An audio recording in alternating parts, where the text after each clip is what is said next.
bonjour. Ravie de vous retrouver, vraiment je suis très comblée, surtout que j'ai médité avec vous ce matin. Je vous laisse vous présenter déjà peut-être.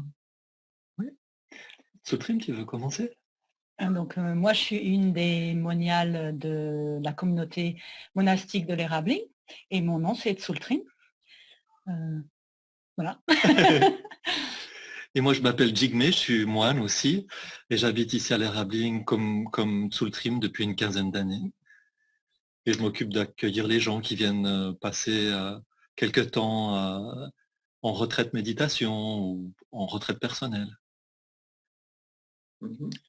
Moi, je m'appelle Sébastien. En fait, je travaille pour l'Érabling. Je m'occupe de la conception du programme de cours et d'événements qu'on offre tout au long de l'année, avec une équipe, bien sûr. Et je m'occupe aussi un peu du programme international. Et en fait, le confinement est arrivé à un moment où j'étais en train d'organiser une retraite de méditation qui finalement a été en ligne. Donc, je suis resté confiné ici avec ma famille pour des raisons pratiques. Donc, j'ai la chance d'être sur mon lieu de travail, dans un beau lieu pour le confinement. Il y a pire. Très bien. Justement, on va y venir à ce confinement. Vous n'aviez rien entendu, personne ne vous avait renseigné, vous ne l'avez pas vu venir, vous non plus. Et comment est-ce que vous avez traversé en fait cette période-là?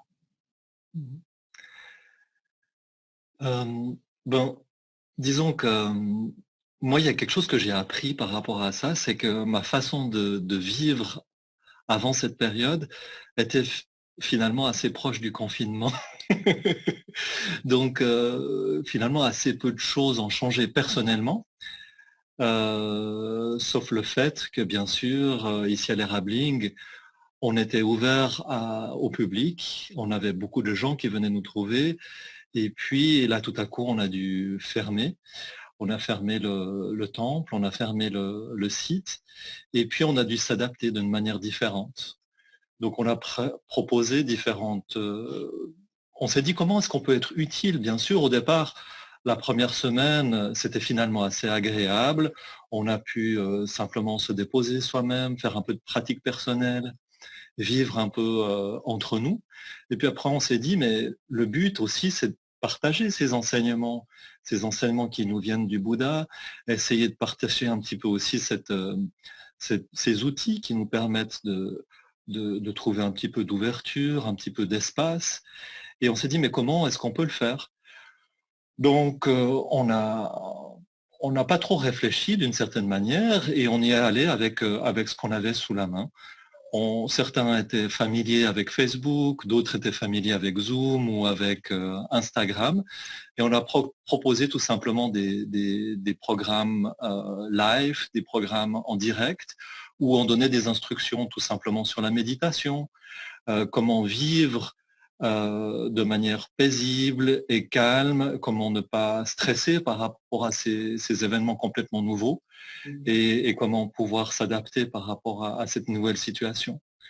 Des programmes très simples, on donnait des instructions sur la méditation par exemple, ou des conseils où on pouvait apprendre à vivre avec une situation nouvelle, une situation d'impermanence, tout simplement. Alors ça, c'est des choses qui se sont décidées comme ça, un petit peu de manière intuitive. Chacun s'est approprié ses outils et puis a proposé comment ça se passe chez vous. Il n'y a pas de conseil qui désigne. Vous pouvez dire, tiens, comment, par exemple, vous avez installé cette méditation quasi journalière, ce rendez-vous sur Instagram? Alors, par rapport à cette méditation sur Instagram, ça s'est fait de manière très, très spontanée, en fait. Moi, je me suis dit, OK, on est en confinement, ça va durer 1 mois ou peut-être plus. Qu'est-ce que je peux, moi, offrir par rapport à ce que j'ai appris? Ce que j'avais l'habitude de faire dans le passé, c'est d'accueillir des gens qui viennent en retraite personnelle et de leur proposer un programme finalement d'apprentissage de la méditation ou d'introduction à la méditation. Et je me suis dit, ça c'est ce que je fais tous les jours, donc je peux le proposer en ligne. Et j'avais envie de faire quelque chose d'extrêmement simple. Instagram, c'est très simple, il suffit d'utiliser son portable, d'appuyer sur le bouton et on est en live. Et par contre, ce qui était difficile, c'était d'abord de se trouver face à une caméra sans avoir de public. Et ça, c'était un petit peu difficile au départ. Alors, il y a eu... En fait, ça fait des... Pardon. Non, allez-y. Ça fait des années aussi qu'on développe un peu les réseaux sociaux. On offre déjà ça fait longtemps qu'on offre des choses gratuitement. On a une chaîne YouTube où on a des enseignements de grands maîtres qui viennent régulièrement. On a notre page Facebook aussi où on a offert des interventions de différentes personnes comme Jigme, moi aussi, Frédéric, Odile, etc., qui parlent un petit peu de la situation particulière du confinement et comment les enseignements, l'attitude de l'esprit, la méditation peuvent nous aider à gérer nos émotions, à gérer cette période de confinement. Et puis aussi, on a tout eu. Moi, je travaille plus particulièrement avec le programme, à concevoir le programme de l'Erabling. Bien sûr, on a dû annuler ou reporter beaucoup de nos événements et on s'est vraiment tout de suite penché sur comment faire des versions en ligne et notamment la retraite que je mentionnais au début, la retraite de méditation qui s'appelle un Datun, qui est une retraite de méditation intensive. On a offert ça sur un mois entier et il y a plus de 150 personnes qui se sont connectées à ça pour recevoir des enseignements quotidiens et avoir des instructions pour pratiquer chez soi, pour faire une mini retraite de méditation chez soi, par exemple. Et ça fonctionne. Est-ce que vous... Allez-y. Oui, je pense que ce qui était intéressant, c'est qu'en même temps, on a dû annuler tous les programmes sur in situ, puisque on était tout de suite, c'était très clair qu'on ne pouvait accueillir personne ici à l'Erabling, comme on faisait d'habitude. Et en même temps, on s'est rendu compte combien en fait, on était les mieux préparés en fait à ce confinement. Ça fait des années qu'on apprend progressivement à gérer notre propre esprit et être face à nous-mêmes.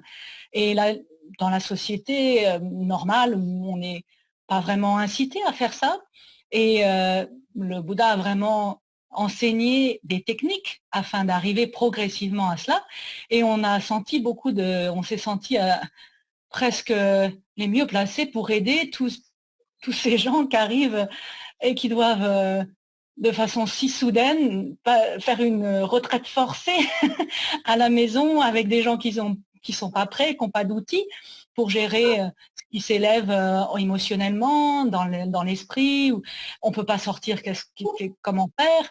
Donc on a vraiment voulu aider quoi qu'il arrive et ne pas attendre qu'il y ait un déconfinement pour continuer de la même manière comme avant, mais de s'adapter avec les outils que l'on a pour continuer en fait à apporter ces outils qui, à mon avis, peuvent apparaître encore plus utiles maintenant avec ce qui s'est passé et ce qui se passe dans notre monde actuellement. Alors, qui sont les gens qui vous ont regardé, qui vous ont sollicité, qui se sont inscrits? Est-ce qu'il y a plus de monde? Comment est-ce que ça a été des surprises pour vous, des changements? Vous avez attiré une nouvelle population de gens qui sont des néophytes? C'est difficile à savoir parce que moi, quand on a commencé, par exemple, le Facebook Live ou Instagram Live, on ne savait pas trop. Moi, je me suis dit, si on a 10 ou 20 personnes qui se joignent à nous, c'est gagné. C'est déjà un message qui peut être partagé pour d'autres personnes. Puis après, quand on a vu qu'il y avait tellement de gens qui se loguaient en fait à ces vidéos, on s'est dit waouh, il semblerait qu'il y a vraiment une demande. Mais au départ, on n'avait pas forcément de retour direct. C'était un petit peu un peu l'inconvénient par rapport à ça. Et petit à petit, des gens ont laissé des messages, ont fait des suggestions et on a pu s'adapter petit à petit, peu à peu par rapport à ça. Donc, on a choisi les réseaux sociaux qu'on avait sous la main, tout simplement. Donc, il y avait des gens qui étaient déjà venus à l'Erabling, et puis ces gens-là ont partagé, ont invité leurs amis, et petit à petit, ça s'est un peu étendu aussi, c'est vrai. Et vous avez un peu une idée du nombre de personnes qui du coup, vous suivent ou vous sollicitent là en ce moment? Sur les méditations journalières, en live, on a un peu plus d'une centaine de personnes chaque matin. Et puis ensuite, on laisse la vidéo 24 heures sur Instagram et il y a à nouveau peut-être une centaine de personnes en plus qui se loguent, qui se connectent. Et une fois sur Facebook, Sur Facebook, oui, on a eu jusqu'à 300 personnes qui regardaient en direct. Et pareil, on laisse les vidéos maintenant indéfiniment sur notre page Facebook. Donc, il y a des gens qui continuent à les regarder régulièrement. Alors, sur Facebook, on n'a pas dit ce que vous faisiez. Vous pouvez peut-être m'en parler. Alors, c'est une série qu'on appelle Bouffée de sagesse en français. Et donc, c'est les enseignants, les instructeurs de l'Erabling qui interviennent régulièrement pendant les cours, pendant les événements de l'Erabling, qui se sont prêtés un petit peu au jeu d'essayer de présenter un des outils du bouddhisme, particulièrement pour cette période de confinement. Donc, ça peut être soit des enseignements sur la méditation, soit sur l'attitude envers les émotions, soit sur comment gérer l'incertitude et le changement. Il y a quelqu'un qui est intervenu sur le thème de comment accepter toutes les circonstances comme étant les bienvenues. Donc voilà, chacun est allé un petit peu de sa touche personnelle pour présenter les enseignements en essayant qu'ils soient vraiment adaptés à ce que les gens vivent en ce moment. Comment vous envisagez la suite, à la fois pour vous en tant que centre spirituel, et puis pour nous autres, si vous aviez, je ne sais pas, une idée de où on va, par où il faut passer. Voilà, enfin, c'est votre sentiment aussi sur ce monde, parce qu'on entend beaucoup de choses. Je ne sais pas si vous êtes connectés de la même manière que nous à toutes ces informations contradictoires. Mais ça nous intéresse d'avoir là-dessus votre point de vue. Pour la première partie de la question, peut-être, je peux dire que déjà, en fait, ça nous a poussé ce confinement, ça nous a poussé à nous manifester un petit peu plus sur les réseaux sociaux, là, comme on en a parlé. Donc finalement, des gens qui n'avaient jamais réussi à venir à l'Erabling, soit parce qu'ils habitent trop loin, soit parce qu'ils n'ont pas le temps, ils ont pu avoir un petit aperçu de ce qu'on offrait aussi, donc ça, ici, donc ça c'est vraiment c'est super pour nous. Et après, là, on a vraiment plein de points d'interrogation sur la suite. Donc on est une congrégation religieuse, donc il n'y a pas de manifestation possible avant début juin. Le 30 mai, on en saura un peu plus de la part du gouvernement, si on peut avoir des manifestations, à combien on peut se réunir. En tout cas, ce qu'on souhaite faire, c'est, dès que c'est possible, d'avoir des petits groupes physiques à l'Erabling, d'offrir cette possibilité-là pour que les gens viennent ici.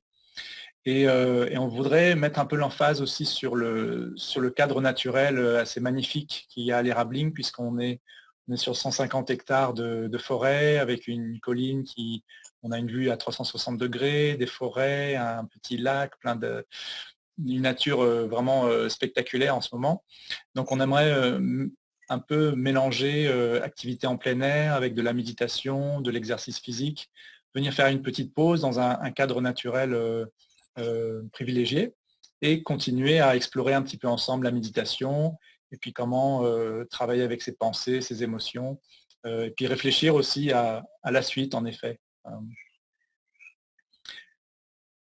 Alors, la deuxième partie de la question vous est adressée. J'ai l'impression qu'il vous a passé le... Je pense qu'on vit une période où, en fait, une période pas facile, une période de changement, mais aussi une période de grandes opportunités. Je pense qu'il ne faut pas sous-estimer la sagesse de chacun d'entre nous. On a cette sagesse naturelle qu'on a tous en nous, et je pense qu'il faut faire confiance en ça. Moi, je souhaite véritablement qu'il y ait des changements de société qui puissent où on sait tous que jusqu'à maintenant, juste avant le confinement, jusqu'avant l'arrivée de cette pandémie, on vivait dans un monde effréné, un monde vous parliez de la grande marmite qui bouillonne, c'est un petit peu ça en fait. Et là, cette l'opportunité qu'on vient de vivre, c'est qu'on était obligé de ralentir, de freiner et de se poser des questions essentielles. Et je pense que chacun d'entre nous, on a dû le faire. Et j'espère de tout cœur, véritablement, c'est mon souhait le plus profond, qu'il y ait quelque chose qui puisse sortir de manière commune, de manière peut-être, je ne sais pas de quelle manière, en quelque sorte, mais qu'il y a quelque chose quelque chose qui puisse ressortir de tout cela, où on puisse vivre de manière différente, avec des questions différentes, avec des réponses différentes aussi, en se disant mais qu'est-ce qui est le plus important finalement dans ce monde et comment est-ce que j'ai envie de vivre. Donc j'ai pas forcément de réponse par rapport à ça. On va voir. Pour l'instant, c'est pas encore clair. Hein. On voit pas. Il y a certains courants qui peuvent se manifester. C'est pas encore clair, mais on sent qu'il y a vraiment une réflexion assez profonde de société. On peut presque le palper un tout petit peu. Et je me réjouis de voir ce que ça va donner dans les mois, voire l'année qui va suivre. Et j'espère de tout cœur qu'on puisse voir les choses de manière un peu différente. Et apprendre de cette situation. Est-ce que vous avez quelque chose à nous dire là-dessus aussi? Un point de vue de femme.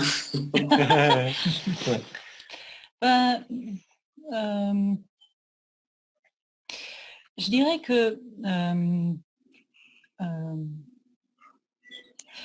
je ne sais pas, un point de vue de femme, je ne sais pas, mais peut-être parce que je suis une femme, mon point de vue sera forcément un point de vue de femme. Je crois que ce que je trouve merveilleux, c'est que dans un monde où la réussite financière, on va dire, a une place très importante, le fait de choisir de suivre un chemin comme le chemin de la méditation peut paraître égoïste, contre-courant, toutes ces choses. Et puis le fait d'arriver à un stade où on est enfermé avec sa famille, qu'on aime, mais que c'est pas si facile que ça, on peut se rendre compte qu'en fait, un travail simplement de se connaître mieux, de connaître notre esprit mieux, est en fait quelque chose qui peut être un bien pour soi et pour toute la société. Et le fait de l'avoir expérimenté peut justement amener, moi je dirais, plutôt que d'avoir peur de ce qui va venir, parce qu'on n'a aucune idée de ce que ça va être, j'espère que justement d'avoir vu que si on arrive à être heureux tout seul dans une pièce ou avec son enfant qui fait toutes les choses qu'on n'aimerait pas qu'il fasse au moment où il est fait, eh ben, si on arrive à faire ça, on est plus heureux et notre famille est plus heureuse. Ça, le Bouddha le dit souvent, mais dans notre société, ça semble absurde. Et maintenant, peut-être qu'avec cette expérience, le message sera perçu différemment et que justement, les gens pourront continuer à aller travailler, à faire ce qu'ils ont à faire, à suivre leurs ambitions, mais aussi en voyant que s'ils arrivent à pratiquer des outils tels que la méditation, ils seront plus heureux et la société peut-être en bénéficiera. Ça, c'est mon souhait un peu idéaliste, mais aussi pratique. C'est l'histoire de notre choix ici aussi. Donc, voilà, peut-être que ce message sera un peu mieux perçu. Alors j'aurais une dernière question parce qu'on a aussi beaucoup assisté à des manifestations de solidarité, des élans altruistes, des choses qui finalement on a pu prononcer des mots qui sont plus de vos registres à vous, hein, que nous on lit dans vos livres, Matthieu Ricard, page 12, voilà. Mais et ça, en fait, ça nous a tous réjouis. On s'est aussi rendu compte qu'on avait besoin d'être reliés les uns aux autres, qu'on pouvait, etc. Enfin, je ne suis pas là pour faire l'article, mais qu'est-ce que ça vous... Qu'est-ce que ça vous suggère? Qu'est-ce que tous ces élans, comment vous les accueillez? Comment vous les commentez? Comment vous les voyez? C'est quelque chose d'extrêmement réjouissant en fait, parce que là on voit qu'on va à l'essentiel. On voit que même dans les difficultés, en fait quand on vit des moments difficiles, il y a cet aspect altruiste de tout un chacun qui va s'éveiller. Et on voit que finalement c'est ça le cœur des êtres humains, que c'est ça qui se manifeste véritablement. C'est dans toutes les situations difficiles, on voit qu'il y a le cœur et la bienveillance qui se manifestent d'une manière ou d'une autre. Et ça, c'est intéressant parce que ça nous montre aussi que, ultimement, il y a cette bonté fondamentale qu'on a tous en nous et qui se manifeste de cette manière-là. De notre part, ici, on vit en communauté. On se connaît bien, on vit ensemble depuis plus d'une dizaine, d'une quinzaine d'années. Et puis, il y a une population aussi qui a un certain âge. Donc, on a dû aussi prendre soin de ces gens-là. Certains d'entre eux ont souhaité rester plus en quarantaine, prendre un peu plus soin d'eux, même entrer en période de retraite un peu plus intensive aussi.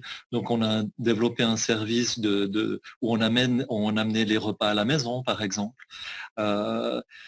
Ou alors on a concentré toutes les commandes et chaque fois qu'il y avait quelqu'un qui descendait à l'ODEV, par exemple, pour faire les achats, il faisait les achats pour tout le monde, ou alors passer à la pharmacie, etc.